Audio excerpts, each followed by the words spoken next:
Provérbios, nós vamos ler 3 textos, 16:32, Romanos 12, do 17 ao 21, e João 10, 17. Provérbios 16:32, Romanos 12, do 17 ao 21,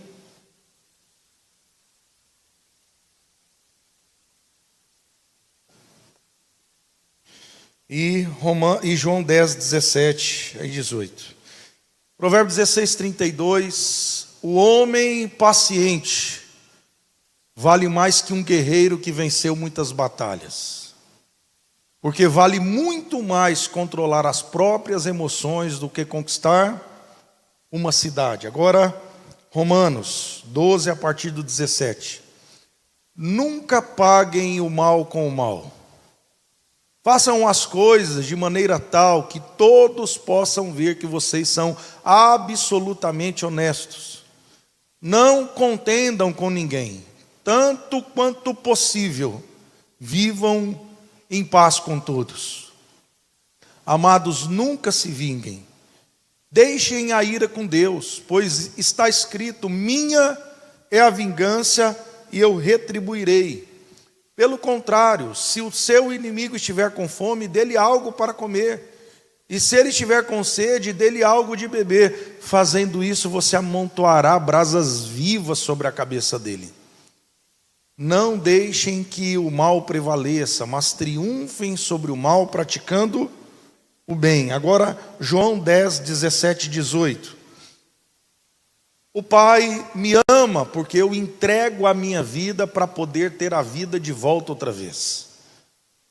Ninguém a tire de mim, mas eu a entrego de livre vontade, pois tenho a autoridade de entregar a minha vida quando quiser e também tomá-la de novo, porque o Pai me deu esta ordem. Queridos, o tema desta palavra é de vítima a vencedor. De vítima a vencedor. Essa palavra ela brotou do resultado de alguns aconselhamentos com casais que eu venho fazendo no último tempo e de maneira repetitiva os comportamentos dentro do atendimento. E confesso que não são de pessoas só novas convertidas ou descrentes. Mas o que mais tem me preocupado são casamentos que eu tenho atendido de pessoas cristãs antigas e até lideranças e lideranças de alta patente. Apóstolos, pastores de alto calibre, pastores conhecidos, pastores de igrejas grandes, que estão com sérios problemas no casamento. E pessoas que estão vivendo dentro da mesma casa, mas já não estão mais casados de verdade. Aquilo que o Cote fala sobre o repúdio. Não houve o divórcio, mas houve o repúdio. Uma rejeição dentro do coração da pessoa. E eu tenho refletido por que algumas pessoas estão vivendo isso. Eu parei para refletir e pedi para o Espírito Santo, por que isso acontece? Porque você vai ouvir, quando começa um atendimento, você vai ouvir o marido. Então, durante 1 hora ali, o marido na esposa, ela isso, ela aquilo, ela isso, ela aquilo, ela isso. E ele fala todos os erros dela, durante 1 hora, até aí tudo bem. Depois, na outra 1 hora, a esposa, 1 hora falando mal do marido. Ele isso, ele aquilo, ele isso, aquele, ele é grosso, ele me trata mal, ela não quer transar comigo, pastor, eu sou um jovem de 60 e poucos anos e eu tenho muita energia ainda. E a mulher na menopausa, com nenhum libido, quase nenhum. E para a mulher conseguir ter relações sexuais na menopausa, a mulher já tem que ser bem tratada para ter relações sem estar na menopausa. Imagine estando na menopausa. Esse é o marido narcisista, que é um termo bonito para o egoísta. Já está na Bíblia o narcisista faz tempo, só que com outro nome. Então nós vemos que os dois dentro de casa estão buscando seus próprios interesses. E tem um ditado popular que diz: 2 bicudos não se bica, mas o Espírito Santo falou algo diferente para mim. Que ele falou para mim e falou: quem quer estar certo nunca vai dar certo. Quando os dois querem estar certo, nunca vai dar certo. Então, durante 1 hora, você vai ver um marido que não olhou para si. Ele olhou para quem? Para os erros da esposa. E depois de uma outra hora, a esposa olhou para os erros do marido e os apontou, e até aí tudo bem. Porque quando vai ter um conserto, precisa haver uma exposição dos erros de ambos. Só que após esta 1 hora, eu começo a entrar de uma maneira neutra. E eu começo a pontuar os erros do homem. Olha, presta atenção nisso. Começo a pontuar os erros da mulher. Porque um na frente do outro na cariação, não tem como um negar que não fez. Mas, pastora, depois de mais 1, 2 horas, onde eu estou tentando pontuar o erro de um e outro, estão irredutíveis em olhar para o erro do outro e não olham nem um momento para si. E aí eu já sei que esse casamento está falido, está fracassado. Não vai ter como consertar este casamento porque eles querem estar certo, eles não querem dar certo. E aí eu vou perguntar para o Espírito Santo, por que o homem chega num nível desse, de dureza de coração, aonde um homem que é um servo do Senhor, uma serva do Senhor, e não é só porque é pastor ou apóstolo, mas um crente, um cristão nascido em Jesus, que foi ensinado por Jesus a renunciar e negar a si mesmo, ensinando que o casamento é a morte do eu, e para você permanecer numa aliança, você vai ter que abrir mão dos seus próprios interesses. Em que momento que esse casal que aceitou Jesus, e que Jesus ensinou que o casamento é a morte do eu, é uma entrega para a morte. Em que momento esse casal ficou tão egoísta, e não consegue mais olhar para os seus erros, perdoar, e seguir uma vida inteira junto? Enquanto muitos ímpios, descrentes, estão terminando a vida juntos e sorrindo. E muitos crentes dentro da igreja já nem olham no rosto do marido e da esposa, já estão dormindo alguns em cama separada, outros dormem na mesma cama, até tem relação, mas é uma relação suportável. Mas não tem mais amor. E aí fica claro que o que aconteceu é que houve uma falta de perdão. É isso, uma falta de perdão. De fatos que aconteceram lá atrás no casamento, no começo, no 1º ano, no 2º, no 3º, no 5º, no 8º. E foram se acumulando as coisinhas, e não se trata aquilo com um perdão genuíno, e aquilo vai acumulando, e chega num ponto que já estão juntos, tem momentos de ódio, até fica torcendo para o outro fracassar, para se dar mal, dizer aleluia, louvado seja Deus, porque se ferrou. E cheguei a esse ponto de a esposa torcer para o marido dar mal, se dá mal a esposa torce para a esposa se dar mal. Tem alguns que até pedem, Senhor, pode levar já, eu fico solteiro de novo. E aí é claro que houve uma falta de perdão. Falta do perdão do quê? Lá no começo do casamento o marido ofendeu com palavra. Falou alguma coisa para a mulher, você é burra, não sabe fazer as coisas. O marido falou alguma coisa a esposa falou alguma coisa para o marido, você errou nisso, você não faz isso direito, e as coisas vão sendo guardadas. Houve uma violência física, houve uma violência sexual no aspecto de traição, adultério. O marido traiu a esposa, ou a esposa traiu o marido, e houve um perdão. E o tempo foi passando, e aquela ferida ela vai crescendo. E chega o ponto da vida que é a velhice, ou 50, 60 anos, que começa a ficar velho, que era para se viver o tempo de companheirismo, a alegria da vida, a gente vê pessoas que mal se suportam dentro de casa. Era o momento de viajar junto, criar os netos, ajudar os filhos, estar ali muito melhores, os dois juntos, com tempo um para o outro. Estão afastados porque não houve perdão, porque quem quer estar certo não dá certo. Ela isso, ela aquilo, ele isso, ele aquilo. E eu fico assim, Espírito Santo, aqui não tem jeito. Eu fico imaginando Deus ali, com uma tristeza de Deus, porque Deus é um Deus da reconciliação e Ele odeia divórcio.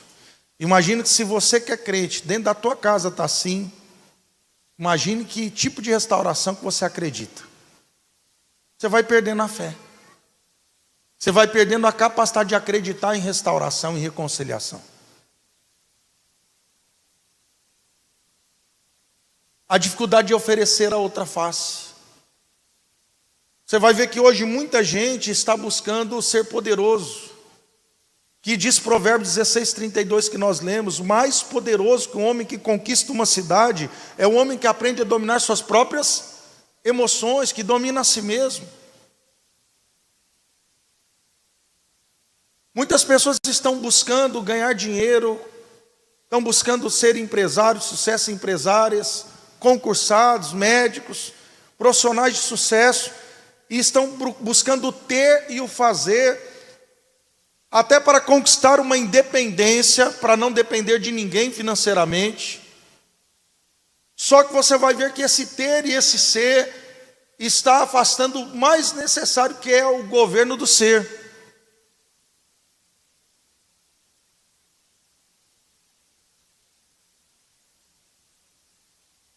Estão conquistando uma cidade, mas não estão aprendendo a dominar a si mesmos. Estão perdendo a comunhão. Irmãos, nós temos visto a televisão, a mídia, Satanás trabalhar divórcio mais do que nunca. Sabe por quê? Porque mais do que nunca a TV fala sobre seus direitos. E nós estamos dentro da igreja propagando uma mensagem de Satanás dentro da igreja. Porque a mensagem de Satanás é: você precisa conhecer os seus direitos. Você precisa exigir que seja bem tratada, bem tratado. Você precisa ser bem tratada, bem tratado. Mas a pessoa se esqueceu do que é a mensagem do Evangelho. A mensagem do Evangelho é: eu preciso aprender a tratar bem. Não é ser bem tratado, é tratar bem. A mensagem do Evangelho é: eu tenho que ser a representação de Jesus na terra. Amém ou não? E a representação de Jesus na terra é: se o teu inimigo tem fome, dá-lhe de comer. Se ele pedir para caminhar 1 milha, caminha 2. Se ele pedir para você o cinto, dá também a capa, a túnica. A mensagem do Evangelho de Jesus é uma mensagem de renúncia, é uma mensagem de olhar para si, é uma mensagem de abnegação. E não uma mensagem de egoísmo, não é uma mensagem para casar, para ser feliz. É uma mensagem para entrar num relacionamento, para fazer feliz. É um entrar num relacionamento para a morte. Irmãos, não tem como um relacionamento de casamento dar certo se não tiver uma entrega para a morte. Se você começar a seguir o modelo de Satanás, olhar só o que você tem direito, mas você não decidir que você vai entrar dentro de um casamento para morrer. Eu sou casado há 21 anos. Eu já magoei minha esposa e já fui magoado por ela. Eu já a perdoei e já fui perdoado. E eu falo para Deus todo dia: Senhor, eu não quero terminar meu casamento sobrevivendo. Eu quero terminar meu casamento amando minha esposa mais do que no começo. Eu quero terminar como no casamento das bodas de Caná. Eu quero que o segundo vinho seja melhor que o primeiro. Só que eu entendi algo, que eu não posso casar e ficar esperando que ela seja a resposta. Durante muito tempo, no começo do meu casamento, eu era muito imaturo. eu queria que ela fosse o meu ideal. Eu não casei com a minha esposa real, eu casei com a minha esposa ideal, eu casei com a pastora. Eu casei com uma mulher que ela só existia na minha cabeça. E de repente eu fui conhecendo a mulher real, que era filha de pais que não recebiam visitas em casa praticamente, que era ela e o irmão dela e o pai e a mãe ficavam em casa, e a minha casa, quando estava vazia, tinha 10 pessoas, casa de pastor. Então a minha vida sempre foi muito para fora, a dela foi muito para dentro. Minha esposa, quando tinha muita muvuca, ela se retirava. Às vezes ela estava querendo só, chegava a visita, ela ia para o quarto. E sabe que o casamento só pode dar certo se você entender e respeitar a singularidade do outro. E ali eu tive que entender que eu tive que começar a matar o meu ego e matar as minhas expectativas. E eu tive que entender que a minha aliança com Deus e com ela era maior do que qualquer coisa que ela podia fazer por mim. Quem está entendendo isso? Porque eu não queria só uma mulher, eu queria uma pastora. Só que em nenhum momento antes do casamento ela me prometeu ser pastora, ela prometeu ser minha esposa. E às vezes você que está aqui quer uma empresária, um empresário, você quer uma pessoa para fazer algo por você. E ali eu comecei a entender que Deus começou a falar comigo profundamente algumas frases. André, o amor brota da decepção. O amor brota da desilusão. André, você acha que eu sou idealizado? Porque eu não sou, porque quando eu te chamei eu sabia quem você era. Eu sabia seus erros, seus defeitos. Você não casou com a mulher real, você casou com a mulher ideal. E agora você está sofrendo decepção e desilusão. Aceita que dói menos. Eu não sou idealizado, eu sei. Quando eu chamei Davi, Moisés e você, eu sabia as caquinhas que vocês iam fazer. Então Deus não se decepciona, quem está aqui diz amém. Mas existem muitos decepcionados dentro da igreja. E sabe o que a decepção não aceita? Quando você não aceita a decepção, quando você não aceita a frustração, fica amargurado. Então a pessoa naquele ideal não suprido começa a ficar vítima. E olhar só para os direitos. Ele nunca me deu um beijo. Ele nunca me levou para passear para comer fora. Nunca diz eu te amo primeiro. E ele não faz isso, ele não faz aquilo. E eu arrumo o cabelo e compro uma sandália nova. E quem me elogia é o colega de trabalho, o Ricardão. E se você não suprir sua carência, o Ricardão creu. Aí a mesma coisa o homem, nossa, eu queria uma mulher que administrasse melhor, mais valente, melhor de relacionamento, uma empresária, uma mulher que cuidasse bem dos filhos, da casa, da empresa.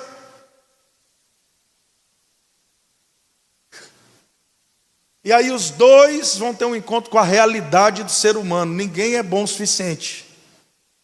Então só tem um jeito de dar certo, aceitando a perda e a desilusão. Aceitando a frustração, aceitando que o outro não é tudo que você espera. E entendendo a viver com as suas expectativas, muitas vezes não supridas. Quem não aceita, pastor, ele de maneira inconsciente começa a expulsar o outro e sabotar o casamento. Tem que aceitar a frustração. E o Espírito Santo falou, André, o amor é um chamado para a morte. Então começa a servir. Quem é o maior, irmão? Quem é o maior? Mas tem um detalhe. No mundo, se você serve o marido que não te serve, você é um otário, uma trouxa. Você só fica lambendo esse cara. Você é uma dependente emocional. Não, a Bíblia chama você de crente. Quando você não tem o homem que você merece, mas você não reage a ele. Então, se eu te maltrato e você me maltrata, eu te maltrato e você me maltrata. Quem que me controla? Sua burra! burro é você, seu cavalo. Aqui ninguém faz isso, claro que não. O cara chama ela de burro, ela chama ele de cavalo. Se você reage a mim, quem que te controlou? Quem te controlou fui eu, porque eu te chamei de burro, você aceitou. E você me chamou de cavalo porque eu te chamei de burro. Você pagou mal com mal. Quem que te controlou? Só tem um jeito de dar certo. Você tem que saber quem você é. Tem gente querendo conquistar a cidade, mas não está dominando a si mesmo e não está perdoando. Não está perdoando, não é só o que se faz de errado. O marido que chega bêbado, o marido que traiu a esposa que não é tudo aquilo que o cara esperava. E nós vamos ter que sepultar os nossos ideais e perdoar o que se faz e perdoar o que não se faz. E quando nós perdoamos, nós começamos a tratar não de maneira idealizada, mas de maneira real, com um amor que não brota do outro, um amor que brota de Deus e de nós. E isso tem pautado e permeado o meu coração. Eu quero ser para minha esposa e amar a minha esposa como Cristo amou a igreja, independente de quem é ela. Independente se ela me elogia, eu vou elogiá-la. Independente se ela faz por mim algo, eu vou fazer por ela.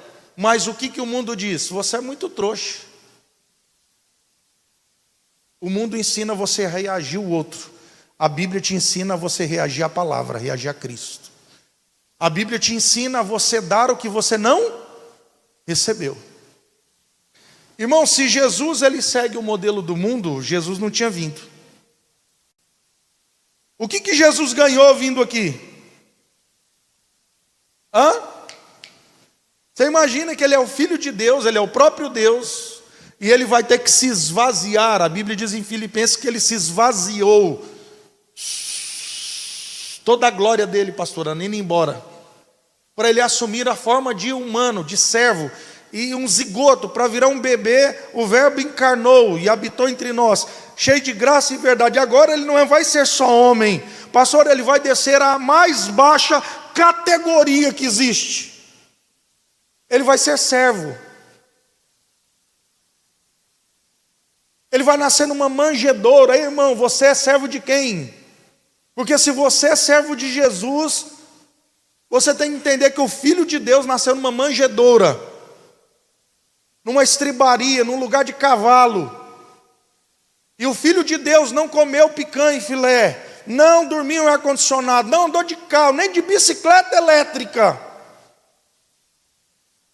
O Filho de Deus andou num céu quente, escolheu gente ruim para andar com ele, e suportou todo tipo de afronta para poder buscar a mim e a você. E ele não quis conquistar uma cidade, ele só dominou a si mesmo. Ele foi chamado de filho de Belzebu, expulsa demônio por Belzebu. Os da sua própria família o rejeitaram, o da cidade o rejeitou, a nação o rejeitou. Ele foi apedrejado, ele foi cusparado, foi ofendido, colocaram uma venda nele, ficavam rodando ele, dando um murro, falando: profetiza, diz quem te bateu. Todo tipo de humilhação Jesus passou, e o diabo fez isso para ver se ele descia da cruz, ou se ele não ia para a cruz. Na própria cruz tem um esquerdista lá, não me leve a mal, né? Não entenda errado, quem estava à esquerda, falou para ele: se tu és o Filho de Deus, desça. Nota, em nenhum momento Jesus abandonou a posição de servo. Qual o nome? Servo. Quem pegou a bacia e a toalha? Quem que lavou o pé de quem? Então, irmãos, que nós somos servos de quem? Você aceitou quem? No dia que você aceitou Jesus, ele te falou: negue-se, tome cada dia. E que tipo de marido você tem sido? Que tipo de esposa é você, que não sabe morrer nem para o próprio cônjuge, que não sabe abrir mão? A igreja está virando um buffet que você vem pegar o que você quer. Eu vim pegar a minha bênção, a minha vitória. E a igreja virou um supermercado. Irmãos, aqui não é um lugar de freguês, é um lugar de filhos. Aqui não é um lugar para você receber alguma coisa só, é o lugar de você deixar tudo. Aqui é o lugar de você virar servo de Cristo. Olha o que Paulo fala: eu sou escravo de Cristo, não vivo mais eu, Cristo. Então, o primeiro característica de um cristão autêntico é renúncia. E se você não conseguir renunciar para a tua esposa e para o teu marido, não vai ser para o teu trabalho, que você vai renunciar, nem para a tua igreja.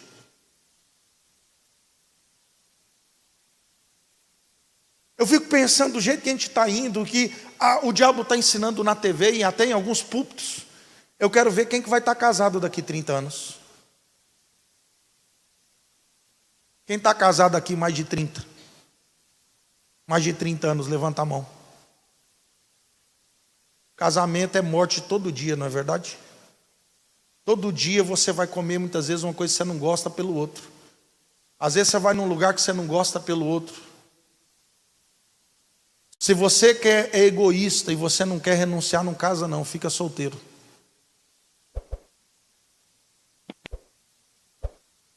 Você é uma vítima ou um vencedor?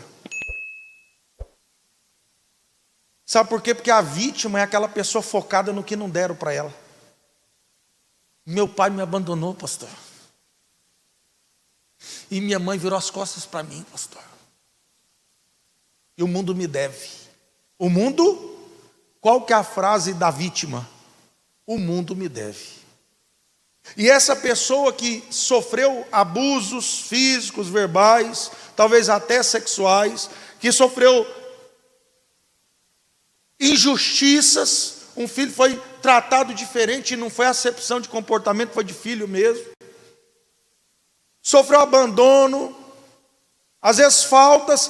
Essa pessoa tinha direitos reais, legítimos, que não foram supridos. Isso trouxe amargura, por causa da injustiça. E se a pessoa não pegar esse direito dele e colocar na cruz e abrir mão, essa amargura vai tomar conta da vida da pessoa e vai andar grudada nela. Então, para o relacionamento que ela for, ela vai com o relacionamento ser servida, porque ela carrega um débito aqui. Ela carrega um débito. Quando ela vai para o casamento, ela diz: agora ele vai me pagar. Ei, teu marido não é teu pai. Tua esposa não é tua mãe. Não é uma pessoa que te abandonou, um padrasto, uma madrasta, que te ofendeu, que te feriu. Você carrega os débitos. E se você andar com esses débitos do que não fizeram por você na vida, esperando que o seu marido, a sua esposa, o seu pastor, sua pastora, o seu patrão, alguém supra você disso, você vai ser uma pessoa amargurada, vítima. E toda pessoa vítima é murmuradora. Toda pessoa que é vítima, ela é focada nos direitos e não nos deveres. E aqui que está a base do divórcio. Porque a pessoa não entrou aqui para morrer e para servir. Porque ela diz: eu já fui ferida a vida toda, agora eu quero ser tratada diferente. Só que nota, você tem direito, mas você tem que prestar atenção quando? Antes de casar, com quem você está casando. Porque eu acho interessante que depois que a pessoa entra no casamento, que ela vai querer prestar atenção em que tipo de pessoa que ela está casando. Ou você não nota que um namorado é romântico e prestativo no namoro já? Você não nota quem é servidor e quem não é servidor? Sim ou não? Aí depois que você faz uma aliança, você diz: não era o que eu queria. Jesus esvaziou a si mesmo. Toda pessoa que é vencedora, ela se entrega para a morte. E ela pega as dívidas e faz o quê?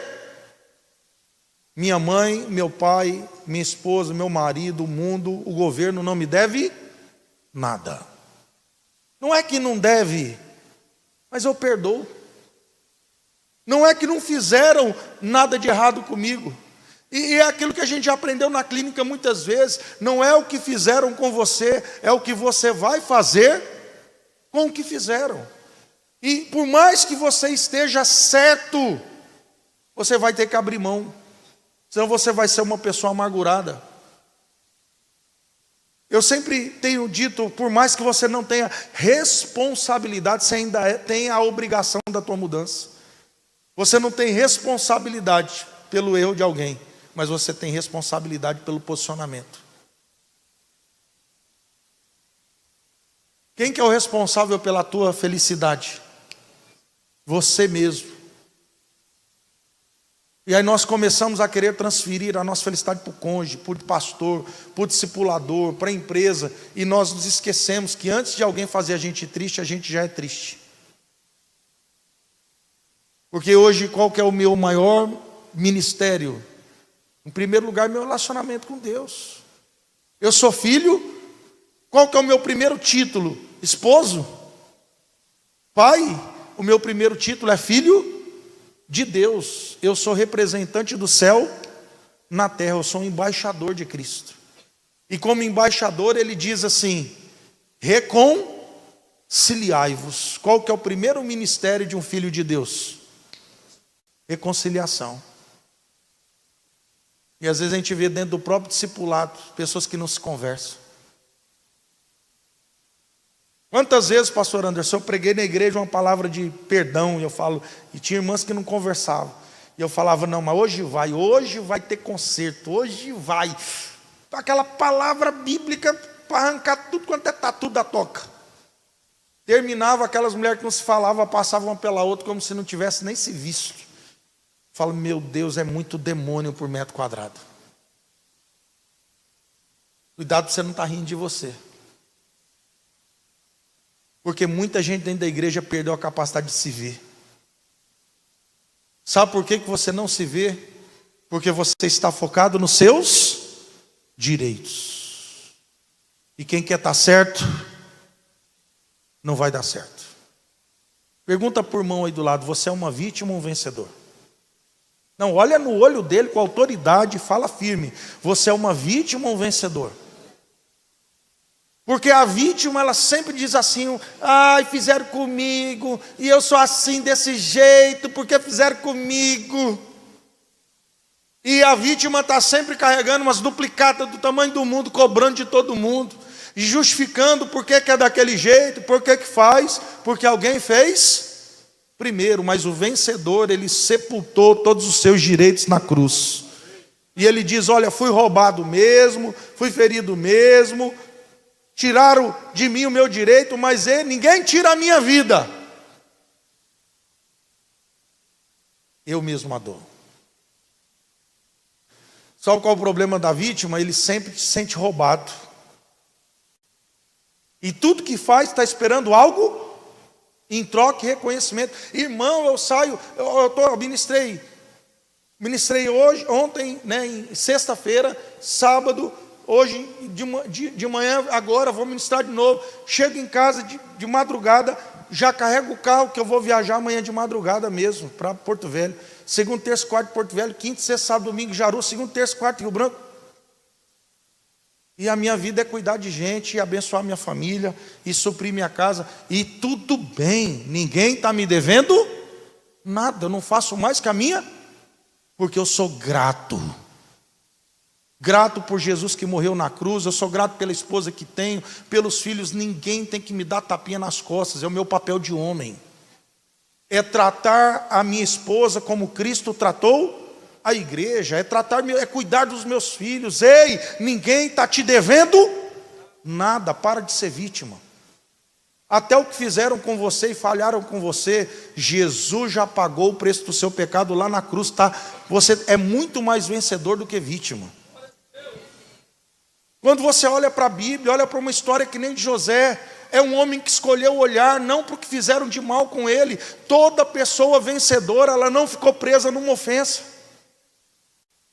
José é um filho amado do pai, um filho amado da mãe, e ele é injustiçado porque Deus tem um plano. Muitas das tuas injustiças que você sofre tem a permissão de Deus, porque Ele tem um plano nas suas injustiças.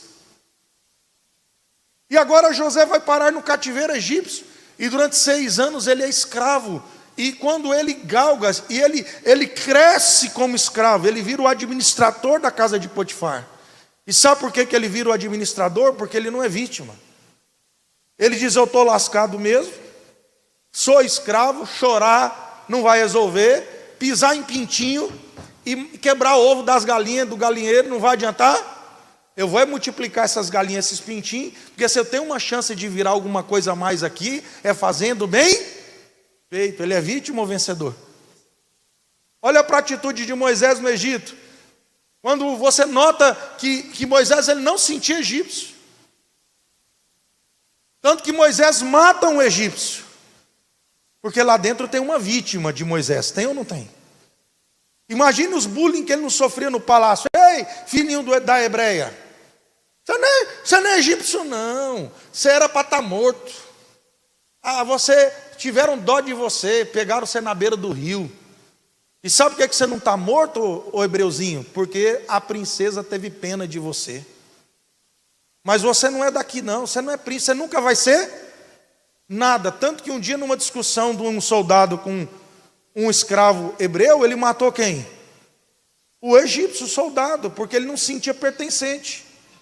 Nota que lá na frente, quando Moisés foge, e ele já está há 30 anos no deserto, porque Deus está tratando o espírito de vítima dele para transformar num vencedor. Deus está tirando um homem bravo, um homem ferido, transformando um homem manso. E Deus está tirando a lepra do coração dele. Por isso que Deus manda colocar a mão no coração e sai leprosa. Por isso quando ele joga aquele cajado, vira uma serpente, porque era o símbolo do Egito. O cajado de pastor dele ainda era um cajado leproso, um cajado cheio de serpente, porque ele não estava curado. Quando Deus nos cura, nós deixamos de ser vítima e viramos vencedores, porque nós passamos a não olhar mais para os nossos direitos, mas para os nossos deveres, porque somos filhos amados de Deus. Agora não somos filhos da rejeição, não somos filhos do abandono, nós somos filhos amados de Deus. Sua mãe e seu pai não te devem nada, porque Jesus já pagou tudo. E agora eu vou dar para eles o que eles não deram para mim. Sabe por que você vai dar? Porque você recebeu de Jesus a vida eterna. Esse José não era vítima. O Moisés não se tornou mais vítima, se tornou um vencedor. Por isso que ele é manso, ele pede misericórdia para o povo. O José, quando ele se comporta como um vencedor, injustiçado de novo, cadeia. Se esse cara não tem uma identidade tão resolvida, irmãos, ele vira um endemoniado na cadeia. Ele diz: rapaz, fui um filho top e virei presidiário. Fui o escravo, virei um escravo. Fui o escravo mais top que tinha, virei presidiário. Se eu for um presidiário top agora, eu vou ser morto. Ele mudou a postura dele? Nunca mude sua postura por causa do ambiente. Nunca deixe de servir. Porque do pior lugar, Deus vai te levar para a melhor posição quando você passa no teste. Toda pessoa que é vítima vai morrer, irmãos, num deserto. Mas quando uma pessoa é vencedora, ela pode estar no fundo do poço, Deus vai colocar você no palácio. Não seja uma pessoa vítima. Não seja vítima. Façam tudo, olha o que diz Romanos 12, 17. Não retribuam mal por mal. Você que está aqui carregando tantas injustiças e abandono, para de olhar para o que fizeram com você, senão você vai ser uma pessoa amargurada e vai pagar o mal com o mal. Façam tudo possível para viver em paz com todos. Sabe por quê? Tem uma versão que diz: no que depender de vós, irmãos, seguir a paz. Porque, claro, tem gente que não quer ter paz conosco, mas existe uma grande diferença entre eu querer ter paz com você, ter paz com você, e você não ter paz comigo. Mas o meu coração está em paz. Quem está entendendo? Você não é refém do outro, você não fica preso na amargura do outro. Durante muito tempo eu quis ser aceito por gente que não se aceita, e eu achava que o problema era comigo, e ficava lá tentando agradar o tempo todo para ser amado, porque eu era carente, eu não sabia lidar com rejeição. O verso 19 diz: amados, nunca procurem vingar-se, mas deixem com Deus a ira, pois está escrito: minha é a vingança e eu retribuirei. Irmãos, deixa Deus vingar você. Deixa Deus defender você. Pelo contrário, olha o que Jesus quer de verdade. Se o teu inimigo tiver fome, dá-lhe. Se tiver sede, irmão, não é termina de empurrar, não.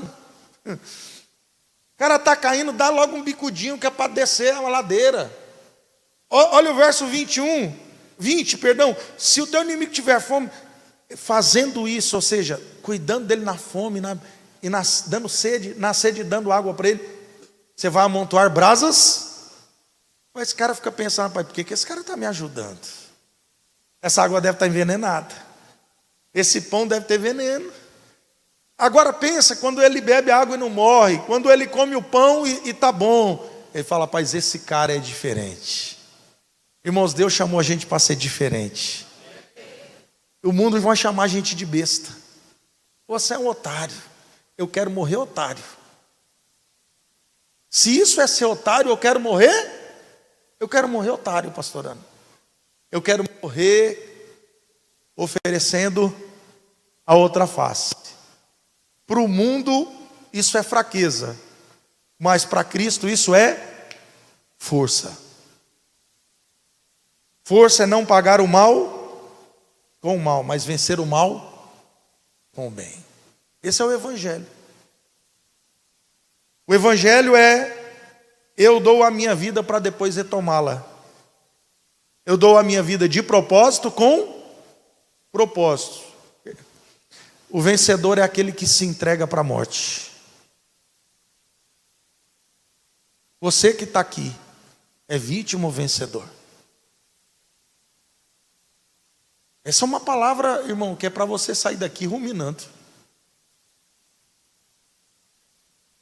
Porque dentro da igreja tem muita vítima, isso sim. Pessoas que querem ser servidas, mas não querem e não entendeu nada do ministério de Jesus, que Mateus 26 diz: dentre vocês não vai ser assim, o que quiser ser o primeiro, sirva a todos. Aí quando você fala para servir na igreja: ei, o Kid está precisando de professor. Até doido, essa semana inteira eu lido com o menino. Eu não aguento mais ver criança. Isso aqui era o que acontecia lá na igreja que eu era pastor. E a pessoa não trabalha para Jesus, ela trabalha por mamon, ela trabalha por dinheiro. O louvor está precisando de músico. Vai ganhar quanto? Precisa de novas vozes. A capacitação precisa de professores. As células precisam de novos líderes. Ei, Deus te chamou para morrer. Você está morrendo. Agora, para que você está morrendo? Porque você pode estar morrendo para acumular dinheiro, que você não vai levar nada. Mas você pode estar morrendo pelo reino de Deus, e lá ninguém rouba você. Lá ninguém tira de você o que você vai receber. Como é precioso, irmãos, a gente abrir mão de nós pela esposa, pelos filhos, pelo trabalho, pela igreja. Como é bom servir. Quem é o maior no reino de Deus? Quem é o maior no reino de Deus? Aquele que serve. Ninguém atire de mim. Projeta Romanos, João 10:18, nós já estamos encerrando. João 10:18. Ninguém atira de mim. Irmão, pastor, ou você, marido que está aqui, esposa que está aqui, não é teu marido que tira a tua vida. Você entrega para ele, porque só vira abuso o que alguém tira de você. O marido está aqui, tua esposa não tira nada de você, você entrega para ela. Sabe por que a gente se sente abusado muitas vezes? Porque nós não estamos nos entregando para a igreja. E aí vira abuso espiritual. Porque tem um monte de gente carente que não está fazendo para Deus, está fazendo para ser vista e reconhecida por um pastor. Aí depois vai criar uma musiquinha. E vai fazer um podcastzinho metendo o pau e falando de abuso espiritual. Porque nunca fez porque podia, fez porque precisava. Fez para suas carências. não se entregou para morrer, não entendeu a mensagem do Evangelho. Queridos, não existe abuso de adulto. O que existe é adulto carente e passivo. Existem adultos que estão fazendo para agradar alguém, para ser aceito, e existe adulto que não sabe lidar com rejeição. Abuso de adulto só existe com ameaça. Deixa projetado. Ninguém tira de mim. Irmãos, quem que tirou a vida de Jesus? Irmãos, quem que tirou a vida de Jesus? Quando ele pisou na terra, ele disse: derruba esse templo. 3 dias eu levanto. O que ele já estava falando no começo do ministério dele? Do fim. Jesus sempre soube que o chamado dele era para a morte. Quem aqui é discípulo de Jesus? Quem é filho de Deus aqui? Não tenha medo de levantar não, acho que já baixou muita mão hoje. Quem é discípulo de Jesus e filho de Deus, levanta a mão e segura. Então você foi chamado para morrer. Todo dia é um dia para morrer, para um dia nós vivermos eternamente. Quem ganhar a sua vida, mas quem perder a sua vida por amor de mim, achará. Irmãos, ninguém tira a minha vida. Ninguém, minha mulher não tira a minha vida, meus filhos não tiram a minha vida, os discípulos não tiram a minha vida. Eu tenho um propósito. Eu entrego de livre e espontânea vontade. Tenho autoridade de entregar minha vida quando quiser e também tomá-la de novo, porque o Pai me deu essa ordem. Você vai recuperar a tua vida de novo, você crê nisso? Mas para você recuperar ela, você primeiro tem que dar essa vida. Mamães que estão aqui, não espere reconhecimento de seus filhos para ser boa mãe. Papais que estão aqui, não esperem reconhecimento de seus filhos para ser bons pais. Porque o mais maduro suporta o menos maduro e não agrada a si mesmo. Maridos estão aqui, não espere sua esposa te elogiar para ser um bom marido. Seja um bom marido porque você é filho de Deus. Porque você pode, não porque você precisa. Esposas que estão aqui, mesmo que seu marido seja um bruto, um cavalo, um mau caráter, que já te traiu, te xinga, você não vai ser fiel a ele e tratar ele bem por ele. Você não vai devolver para ele. Você vai devolver para ele Cristo. E o que nós estamos vendo é muita gente devolvendo para o outro. E quem quer estar certo, não dá certo. Para nós encerrarmos, eu entrei num aconselhamento, tem que terminar com o final feliz. Nessa mesma leva aí de gente que eu atendi em Rondônia, há poucas semanas, eu falei, mais um atendimento de casal. Eu falei, meu Deus, vou ouvir 1 hora aqui falando mal, depois 1 hora, depois vou sentar os dois vão falar mal do outro, e vai sair pior do que começou. Irmãos, teve uma esposa de um pastor lá que nem olhava na minha cara depois. Eu estou falando sério, porque ela queria que eu tivesse esmagado o marido dela, e ela queria que eu tivesse ficado do lado. Está tendo lado. Quando o casal é um, quando a igreja é um, não tem lado. Quando um chora, o outro chora. Quando um se alegra, o outro. Olha que fim que nós chegamos. Então eu já entrei desanimado naquele atendimento. Atendi o marido falou, pastor, eu não transo há 2 anos. Minha mulher não transa comigo. Eu falei, como é que é, varão? É isso, eu falei, como é que é? Eu não acreditei. Não, mas pastor, isso não é uma vez só não, já aconteceu outras. Lá atrás eu traí ela. Tratei ele, foi um alinhamento muito bom. Muito quebrantamento. Ele não veio para falar só dela, ele veio falar. Falei, opa, aqui tem um crente. Aí vim para o atendimento dela pensando, mais uma vítima. Cheguei lá, tinha uma vencedora. Quem era a vencedora? Aquela que olhava para quem? O vencedor é aquele que olha para dentro e não transfere as suas culpas para os outros. Porque até no que você não tem culpa, você ainda tem responsabilidade. E ela olhou, e nós chegamos no ponto que ela foi abandonada pelo pai, e ela tinha o medo do abandono. E quando o marido dela traiu ela lá atrás, ela entrou num processo de autossabotagem, que era o medo de ser abandonada. Então, dali para frente, ela colocou que o marido dela ia abandonar ela a qualquer momento. Então, ali ela criou um bloqueio de transar com ele, de maneira inconsciente.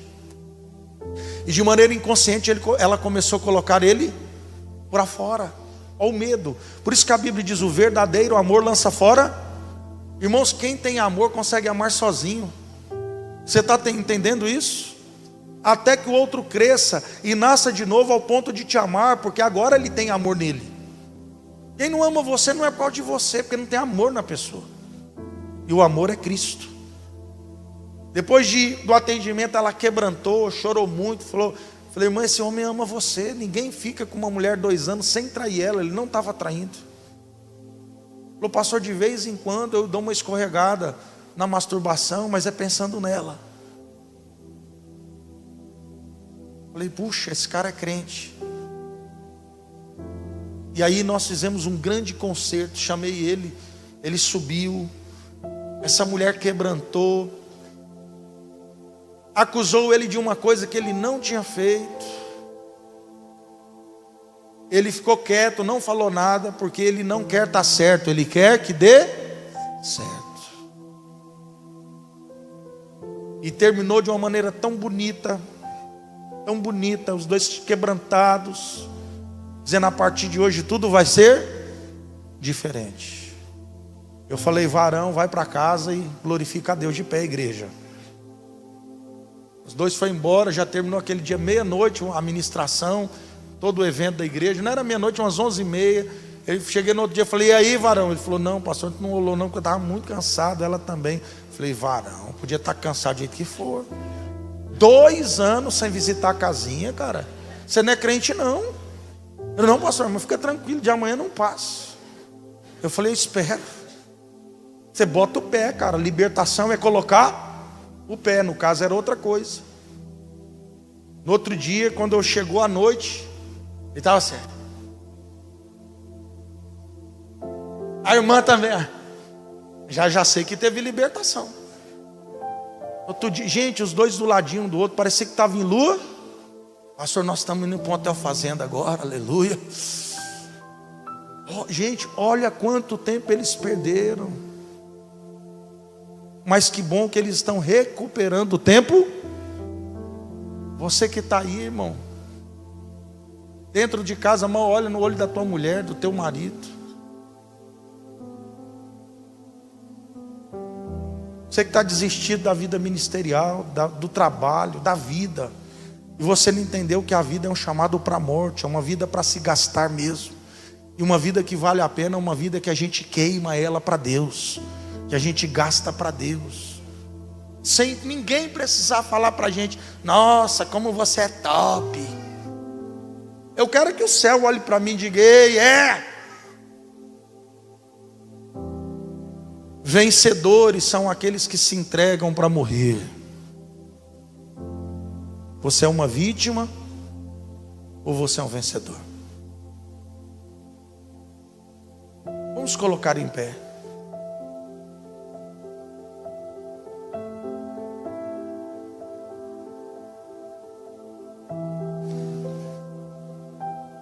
Talvez você entrou aqui cheio de direito. E sabe por que a gente não dá certo com o outro?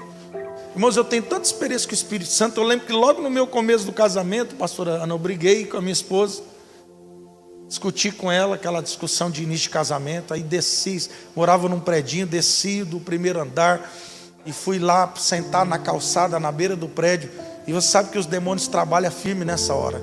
Os demônios falam todos os erros da mulher na cabeça do cara e falam todos os erros do cara na cabeça da mulher.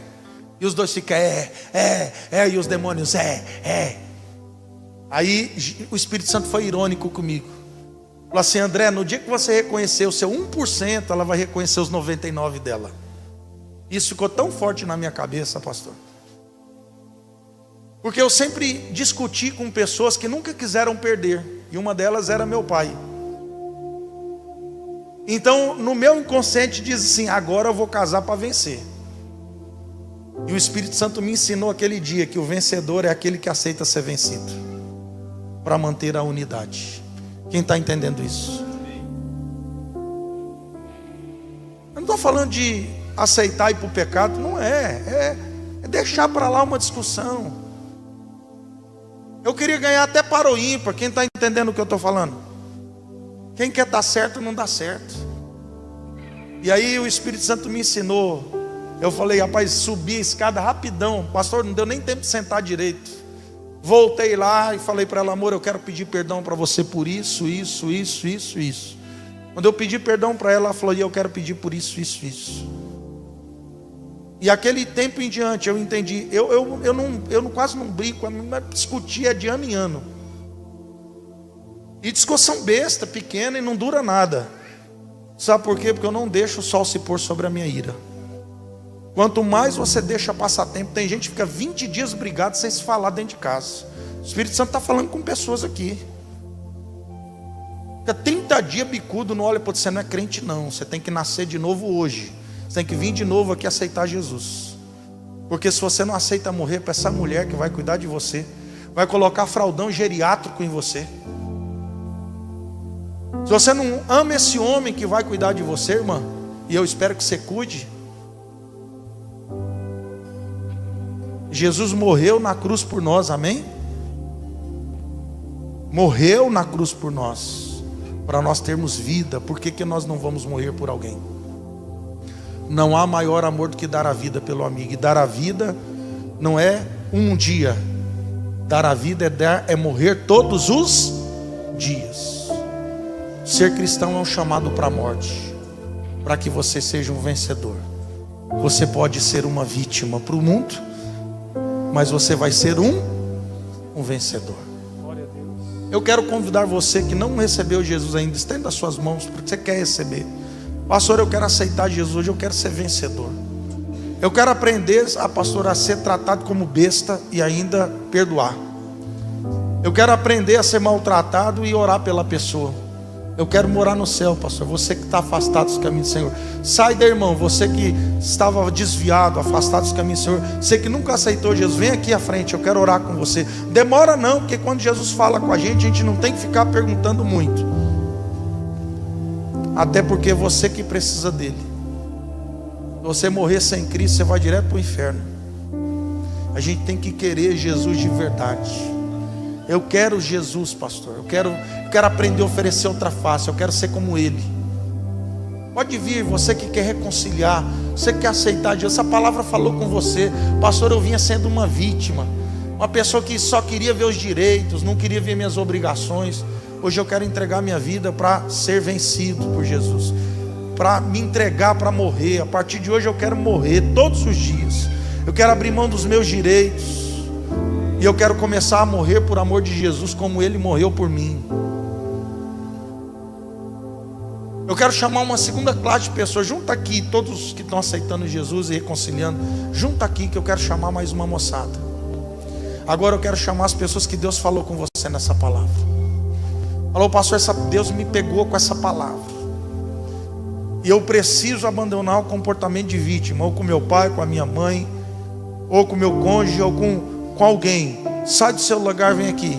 Mas não demora não. Deus falou com você, não tem que se posicionar. Pastor, eu estava sendo muito vítima, cheio de razão no coração, cheio de orgulho. Eu quero me converter de novo hoje.